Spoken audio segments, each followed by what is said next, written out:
का शिलान्यास और उद्घाटन करें।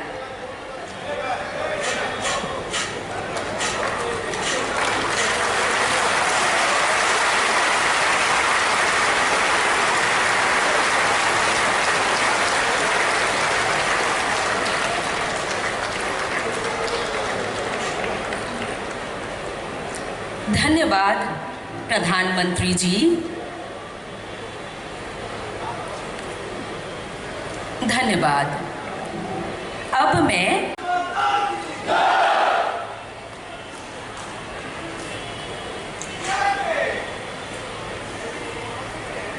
नमस्कार।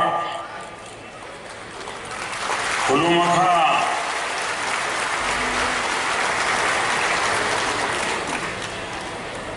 त्रिपुरा के राज्यपाल श्रीमान रमेश बैस जी, जनप्रिय मुख्यमंत्री श्री विप्लव देव जी, उप मुख्यमंत्री श्री जिष्णुदेव वर्मा जी, राज्य सरकार के सभी मंत्री, सांसद और विधायकगण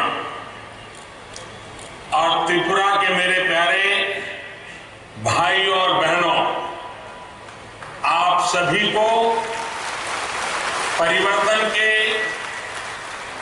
त्रिपुरा की विकास यात्रा के 3 साल पूरे होने पर बहुत बहुत बधाई, बहुत बहुत शुभकामनाएं।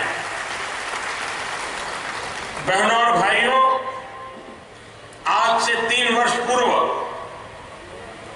आप लोगों ने, त्रिपुरा के लोगों ने एक नया इतिहास रचा था और पूरे देश को एक बहुत मजबूत संदेश दिया था।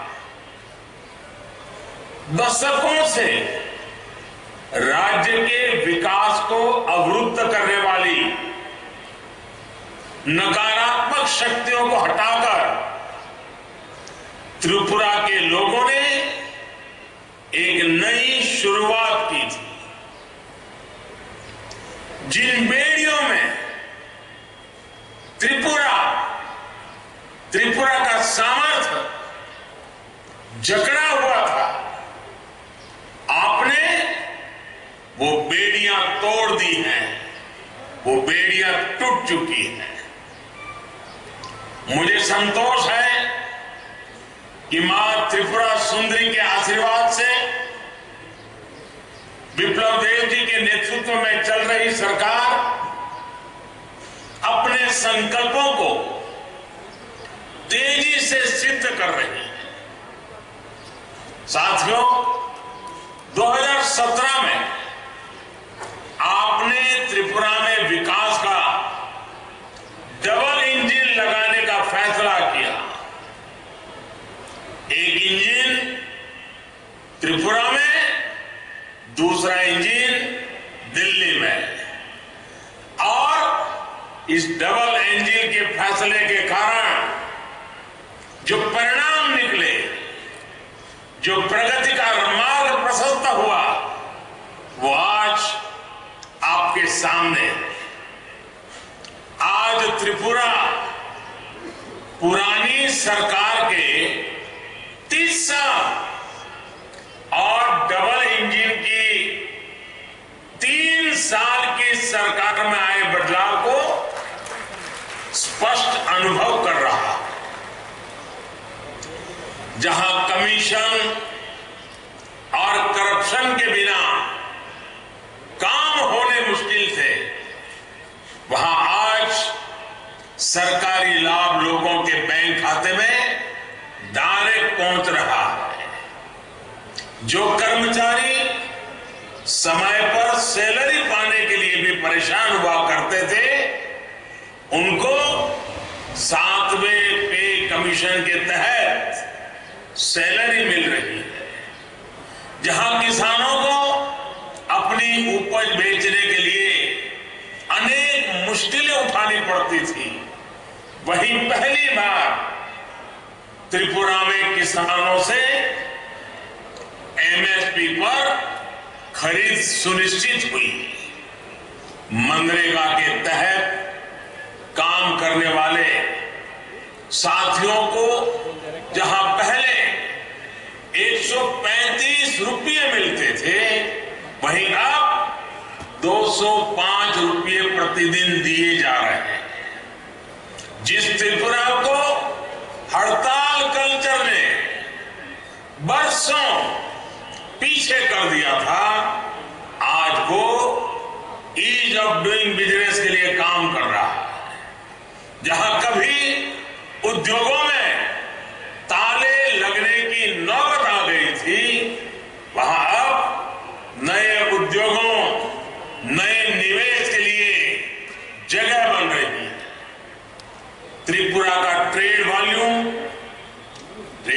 तो बढ़ा ही है, राज्य से होने वाला निर्यात भी करीब 5 गुना तक बढ़ गया है। साथियों, त्रिपुरा के विकास के लिए केंद्र सरकार ने हर आवश्यकता का ध्यान रखा। बीते 6 साल में त्रिपुरा को केंद्र सरकार से मिलने वाली राशि में बड़ी वृद्धि की गई। वर्ष 2009 से 2014 के बीच केंद्र सरकार से त्रिपुरा को केंद्रीय विकास परियोजनाओं के लिए 3,500 करोड़ रुपए की मदद मिली थी, 3500 करोड़ रुपए। जबकि साल 2014 से 2019 के बीच हमारे आने के बाद 12,000 करोड़ रुपए से अधिक की मदद दी गई है। आज त्रिपुरा उन बड़े राज्यों के लिए भी एक उदाहरण बनता जा रहा है, जहां डबल इंजन की सरकार आज जहां नहीं है, और जो सरकारें दिल्ली से झगड़ा करने में भी अपना टाइम बर्बाद करती हैं, उनको भी पता चल रहा है त्रिपुरा जो कभी पावर डेफिसिट स्टेट हुआ करता था, वो आज डबल इंजन की सरकार की वजह से पावर सरप्लस हो गया है। 2017 से पहले त्रिपुरा के सिर्फ 19,000 ग्रामीण घरों में नल से जल आता था। आज दिल्ली और त्रिपुरा की डबल इंजन की सरकार की वजह से करीब 2 लाख ग्रामीण घरों में नल से जल आने लगा। 2017 से पहले त्रिपुरा के 5,80,000 घरों में गैस कनेक्शन था, 6 लाख से भी कम। आज राज्य के 8.5 लाख घरों में गैस कनेक्शन है, 8,50,000 घरों में। डबल इंजन की सरकार बनने से पहले त्रिपुरा में सिर्फ 50% गांव खुले में शौच से मुक्त थे। आज त्रिपुरा का करीब हर गांव खुले में शौच से मुक्त है। सौभाग्य योजना के तहत त्रिपुरा में 100% बिजलीकरण हो, उज्ज्वला योजना के तहत 2.5 लाख से ज्यादा मुफ्त गैस कनेक्शन देना हो, या फिर 50,000 से ज्यादा गर्भवती महिलाओं को मातृ वंदना योजना का लाभ हो। दिल्ली की और त्रिपुरा की डबल इंजन की सरकार के ये काम त्रिपुरा की बहनों बेटियों को सशक्त करने में मदद कर रहे हैं। त्रिपुरा में पीएम किसान सम्मान निधि और आयुष्मान भारत योजना का भी लाभ किसानों और गरीब परिवारों को मिल रहा है, जबकि देश ये भी देख रहा है कि जहां डबल इंजन की सरकार नहीं है, आपके पड़ोस में ही गरीबों, किसानों और बेटियों को सशक्त करने वाली ये योजनाएं या तो लागू ही नहीं की गई या फिर बहुत ही धीमी गति से चल रही है। साथियों, डबल इंजन की सरकार का सबसे बड़ा असर गरीबों को अपने पक्के घर देने की गति में दिख रहा है। आज जब त्रिपुरा की सरकार चौथे साल में प्रवेश कर रही है तो राज्य के 40,000 गरीब परिवारों को भी अपना नया घर मिल रहा है। जिन गरीब परिवारों के अपने घर का सपना आज पूरा हो रहा है वो भली भांति अपने एक वोट की ताकत क्या होती है, अपना एक वोट अपने सपनों को पूरा करने का सामर्थ्य कैसे दिखाती है, वो आज जब आपको अपना घर मिल रहा है तो आप महसूस कर रहे हैं। मेरी कामना है कि ये नया घर आपके सपनों को और आपके बच्चों की आकांक्षाओं को नई उड़ान देने वाला सिद्ध होगा। भाइयों और बहनों, ये डबल इंजन की सरकार की ही ताकत है कि प्रधानमंत्री आवास योजना चाहे वो ग्रामीण हो या शहरी, इसमें त्रिपुरा बहुत तेजी से काम कर रहा है। त्रिपुरा के छोटे बड़े शहरों में गरीबों के लिए 80,000 से ज्यादा पक्के घर स्वीकृत हो चुके हैं। त्रिपुरा देश के उन 6 राज्यों में भी शामिल है जहां नई टेक्नोलॉजी से तैयार होने वाले आधुनिक घरों का निर्माण हो रहा है। भाइयों और बहनों, हमने आपसे वादा किया था कि त्रिपुरा में हीरा वाला विकास, ऐसा डबल इंजन लगाएंगे। और अभी मैं वीडियो देख रहा था, बढ़िया ढंग से बताया था, हीरा यानी हाईवे, रेलवे और एयरवेज। त्रिपुरा की कनेक्टिविटी के इंफ्रास्ट्रक्चर में बीते 3 साल में तेजी से सुधार हुआ है। एयरपोर्ट का काम हो या फिर समंदर के रास्ते त्रिपुरा को इंटरनेट से जोड़ने का काम हो, रेल लिंक हो, इनमें तेजी से काम हो रहा है।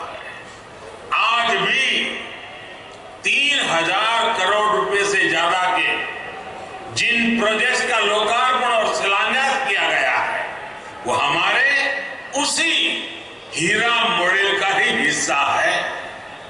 बल्कि अब तो वाटरवेज, पोर्ट इंफ्रास्ट्रक्चर भी इसमें जुड़ गया है। साथियों, इसी कड़ी में आज गांव के लिए सड़कें, हाईवे का चौड़ीकरण, ब्रिज, पार्किंग, एक्सपोर्ट के लिए इंफ्रास्ट्रक्चर, स्मार्ट सिटी से जुड़ा इंफ्रास्ट्रक्चर, इनका उपहार आज त्रिपुरा को मिला है। आज कनेक्टिविटी की जो सुविधाएं त्रिपुरा में विकसित हो रही हैं, वो दूर दराज के गांवों में लोगों का जीवन आसान बनाने के साथ ही लोगों की आय बढ़ाने में भी मदद कर रहे हैं। আরএফএল এর ত্রিপুরার একমাত্র শোরুম বেস্ট বাইয়ে আপনারা পাচ্ছেন নিত্য নতুন আধুনিক ঘর সাজানোর উপযোগী বিভিন্ন regal furniture, RFL plastics, Italiano melamine, RFL gas stove, RFL toys, RFL bedding item comfy এবং আরএফএল স্যানিটারি আইটেমের বিভিন্ন সামগ্রী। আমাদের ঠিকানা রোনালসে road, near Joynagar bus stand, Agartala, Tripura. আমাদের ফোন নম্বর 9774185672। ये कनेक्टिविटी बांग्लादेश के साथ हमारी मैत्री हमारे व्यापार की भी मजबूत कड़ी सिद्ध हो रही है। साथियों, इस पूरे रीजन पूर्वी उत्तर पूर्वी भारत और बांग्लादेश के बीच एक प्रकार से ट्रेड कॉरिडोर के रूप में विकसित किया जा रहा है। अपने बांग्लादेश दौरे के दौरान मैंने और प्रधानमंत्री शेख हसीना जी ने मिलकर त्रिपुरा को बांग्लादेश से सीधे जोड़ने वाले ब्रिज का शिलान्यास किया था और आज इसका लोकार्पण किया गया है। आज भारत और बांग्लादेश की मैत्री और कनेक्टिविटी कितनी सशक्त हो रही है, इसको लेकर हमने बांग्लादेश के माननीय प्रधानमंत्री शेख हसीना जी की भी बात सुनी।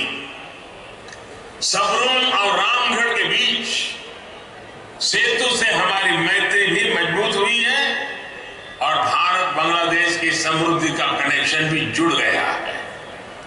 बीते कुछ वर्षों में भारत बांग्लादेश के बीच लैंड, रेल और वाटर कनेक्टिविटी के लिए जो समझौते जमीन पर उतरे हैं, इस सेतु से वो और मजबूत हुए।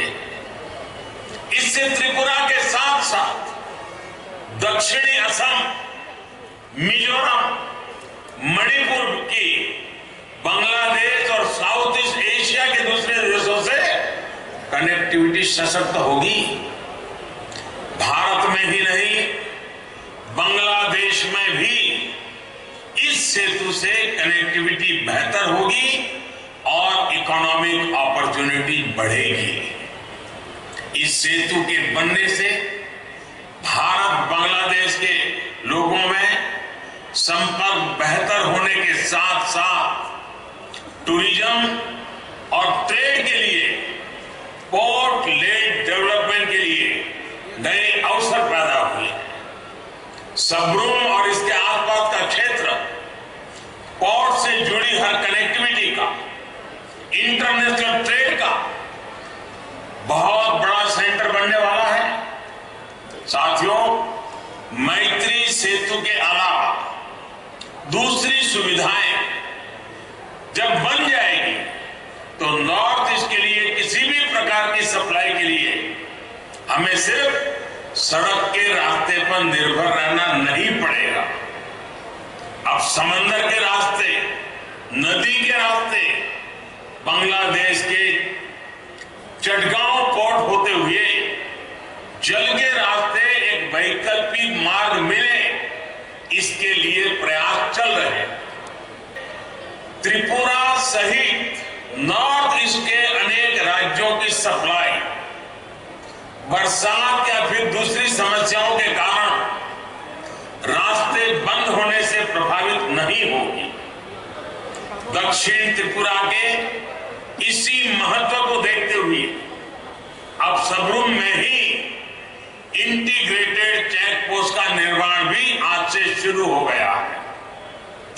ये आईसीपी एक फुल फ्लेज लॉजिस्टिक हब की तरह काम करेगा, जहां पार्किंग लॉट्स बनेंगे, वेयरहाउसिंग बनेंगे, कंटेनर ट्रांसशिपमेंट फैसिलिटी तैयार की जाएगी।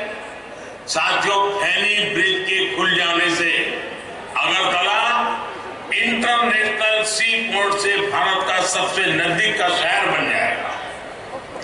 NH8 और NH 208 के चौड़ीकरण से जुड़े जिन प्रोजेक्ट्स का आज लोकार्पण और शिलान्यास किया गया है, उनसे नॉर्थ ईस्ट के पोर्ट से कनेक्टिविटी और सशक्त होगी। इससे अगरतला पूरे नॉर्थ ईस्ट के लॉजिस्टिक का भी अहम सेंटर बनकर उभरेगा। इस रूट से ट्रांसपोर्ट को, इसकी कॉस्ट भी बहुत कम हो जाएगी और पूरे नॉर्थ ईस्ट को आसानी से सामान मिलेगा। त्रिपुरा के किसानों को अपने फल, सब्जी, दूध, मछली और दूसरे सामान के लिए देश विदेश के नए बाजार मिलने वाले हैं। यहां जो उनको लाभ होगा और नए उद्योगों को बल मिलेगा। यहां बनने वाला औद्योगिक सामान विदेशी बाजारों में भी बहुत कॉम्पिटिटिव होगा।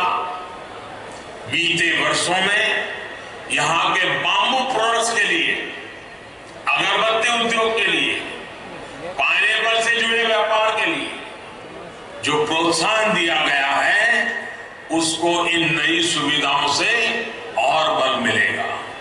भाई और बहनों, अगरतला जैसे शहरों में आत्मनिर्भर भारत के नए सेंटर्स बनने का सामर्थ्य है। आज अगरतला को बेहतर शहर बनाने के लिए अनेक प्रोजेक्ट्स का लोकार्पण और शिलान्यास ऐसे ही प्रयासों का हिस्सा है। नया बना इंटीग्रेटेड कमांड सेंटर शहर की व्यवस्थाओं को एक जगह से स्मार्ट टेक्नोलॉजी के माध्यम से हैंडल करने में मदद करेगा। ट्रैफिक से जुड़ी समस्याओं से लेकर क्राइम रोकने के लिए, ऐसी अनेक प्रकार की उपयोगिता के लिए तकनीकी सहयोग मिलेगा।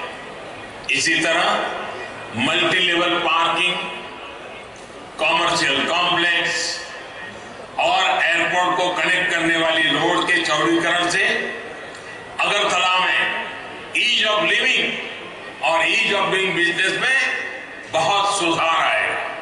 भाई और बहनों, जब ऐसे काम होते हैं तो उनको सबसे अधिक लाभ होता है जिनको वर्षों तक लुभाया गया, जिनको अपने हाल पर जीने के लिए मजबूर कर दिया गया, उनको छोड़ दिया।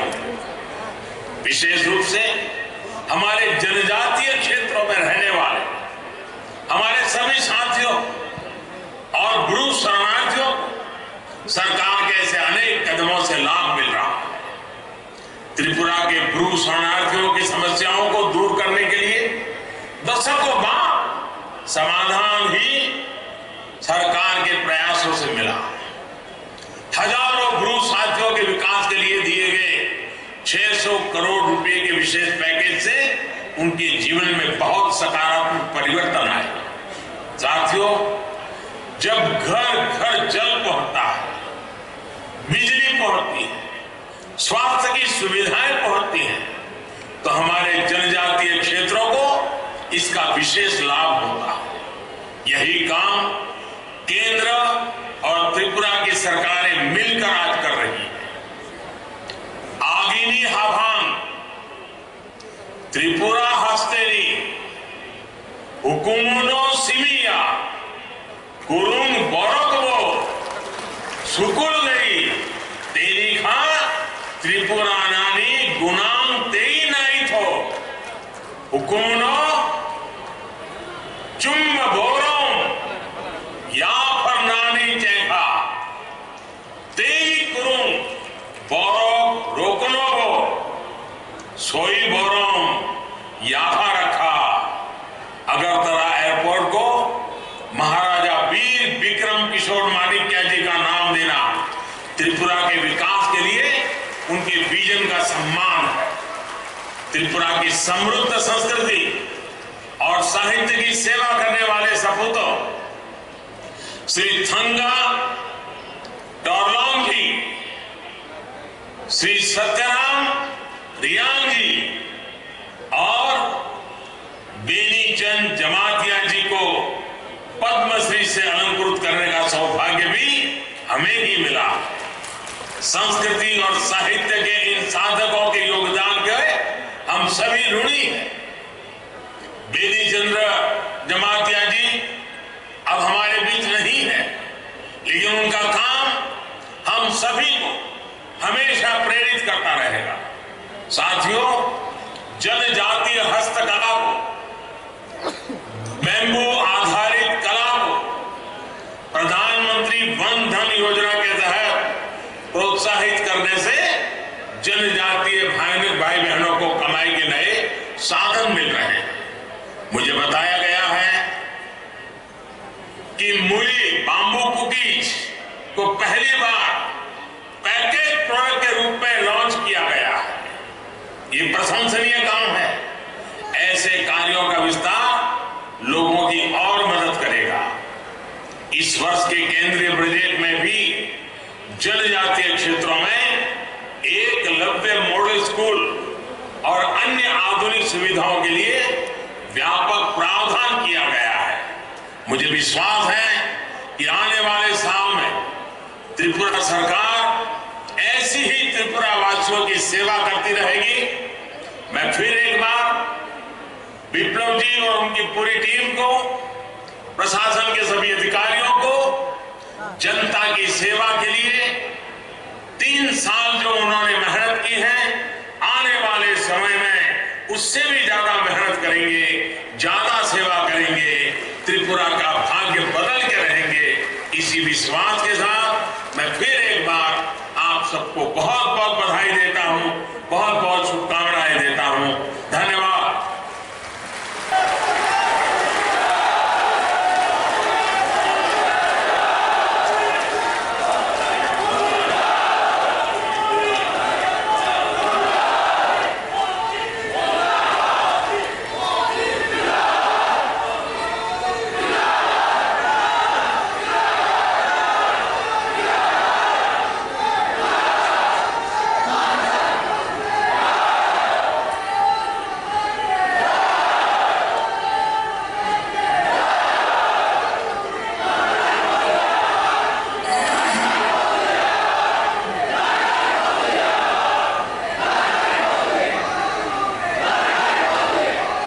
উঠানো সবাই বলুন ভারত মাতা কি, ভারত মাতা কি, নরেন্দ্র ভাই মোদি কি, নরেন্দ্র ভাই মোদি কি। সবাইকে অনেক অনেক ধন্যবাদ।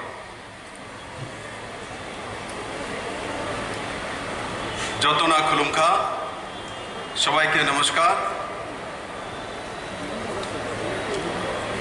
আজকের এই ঐতিহাসিক সমাবেশ, এই ঐতিহাসিক সমাবেশে দিল্লি থেকে ভার্চুয়ালি আমাদেরকে আশীর্বাদ দেওয়ার জন্য, প্রেরণা দেওয়ার জন্য, ত্রিপুরার যে বিকাশকে এগিয়ে নেওয়ার জন্য যে বিকাশ পুরুষ ত্রিপুরাবাসীর সঙ্গে দাঁড়িয়েছিলেন, সে আর কেউ নয়, আজকের দিনের माननीय प्रधानमंत्री श्री नरेंद्र भाई मोदी जी। मंचे उपस्थित त्रिपुरा राज्य सबका साथ, सबका विकास, सबका विश्वास, সেটাকেই পাথেয় করে আমরা আমাদের যাত্রা শুরু করেছিলাম। উনার পথে আমরা চলছি। উনি বলেছেন আত্মনির্ভর ভারত, আমাদের মুখ্যমন্ত্রীও বলেছেন আত্মনির্ভর ত্রিপুরা। ত্রিপুরাকে স্বয়ং সম্পন্ন করা, ত্রিপুরা যেমন সসম্মানে নিজের পায়ে দাঁড়াতে পারে, আর্থিকভাবে, সাংস্কৃতিকভাবে, সব দিক থেকে যে আমরা আত্মনির্ভর হতে পারি, এই সরকারের মূল লক্ষ্য। এবং আমাদের সম্মানীয় প্রধানমন্ত্রী বারবার এক কথা বলেন, মানুষ যেমন সরকারের কাছে যেতে না হয়, মানুষ যেন সরকারের কাছে যেতে না হয়, সরকার যেমন মানুষের কাছে পৌঁছে, এই লক্ষ্যে এই সরকার কাজ করছে। এবং আজকে সময় কম, আমাদের মধ্যে প্রধানমন্ত্রী আছেন, মুখ্যমন্ত্রী আছেন, গভর্নর সাহেব আছেন, সুতরাং আমাকে 3 মিনিট সময় দেওয়া হয়েছে। দীর্ঘায়িত বক্তৃতা দেওয়ার, দীর্ঘ বক্তৃতা দেওয়ার কোনো সুযোগ নেই। কিন্তু আমি বলতে চাও যাওয়ার আগে এই কথা, তিনি এই সরকারের একটা দিশা, যে মানুষের কাছে সরকার পৌঁছে যায়, সুখ সুবিধা যেমন মানুষের দরজায় পৌঁছে যায়, ক্ষমতার বিকেন্দ্রীকরণ, সরকারের স্বচ্ছতা নিয়ে আসা, এবং ত্রিপুরা সরকার ত্রিপুরাকে স্বয়ং সম্পন্ন বানানো, বিশেষ করে গ্রামগুলিকে। আমাদের সম্মানীয় প্রধানমন্ত্রী বলেছেন গ্রাম স্বরাজ মিশন, অর্থাৎ গ্রামকে সুরাজ দেওয়া, গ্রামকে স্বয়ং সম্পন্ন করা। তাই কোভিডের সময় ত্রিপুরা রাজ্যে দেখবেন আমরা 12টা ব্লককে অ্যাসপিরেশনাল ব্লক করেছি। অ্যাসপিরেশনাল ব্লক মানে যে ব্লকগুলি পিছিয়ে আছে, 12টা ব্লক, এবং সেই ব্লকগুলি সব এডিসি এরিয়াতে পড়ে। সেটার জন্য আমাদের মুখ্যমন্ত্রী